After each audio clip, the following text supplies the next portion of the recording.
as a community college teacher, my tenure requirements are that I do 100% teaching. So there is no requirement for research. I don't have to be publishing. When my colleagues come into my classes, all they look for is effective teaching techniques.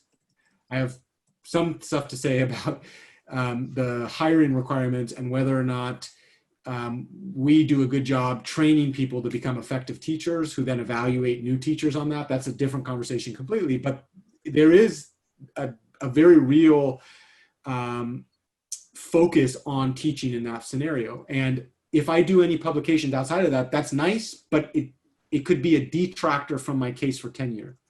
So if I publish like 15 papers and I'm a really shitty teacher, I probably won't get tenure there.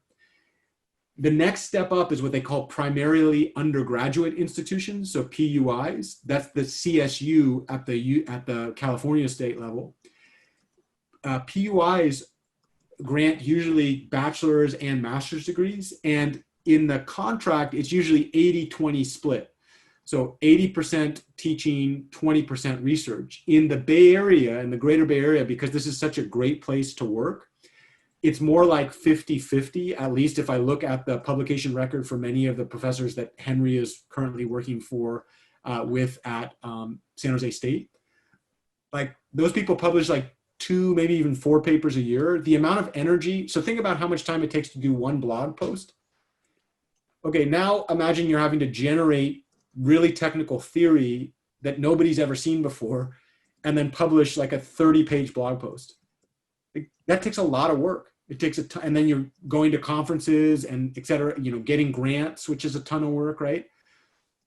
So effectively what happens when you enter those institutions as a faculty member, you're on a probationary period. So you have to go through the tenure process, which is anywhere from 4 to 7 to 9 years, depending on circumstances, usually between 4 and 7. And during that time, you have faculty members who are tenured professors who are looking over your resume and asking themselves, does this person fit in this institution?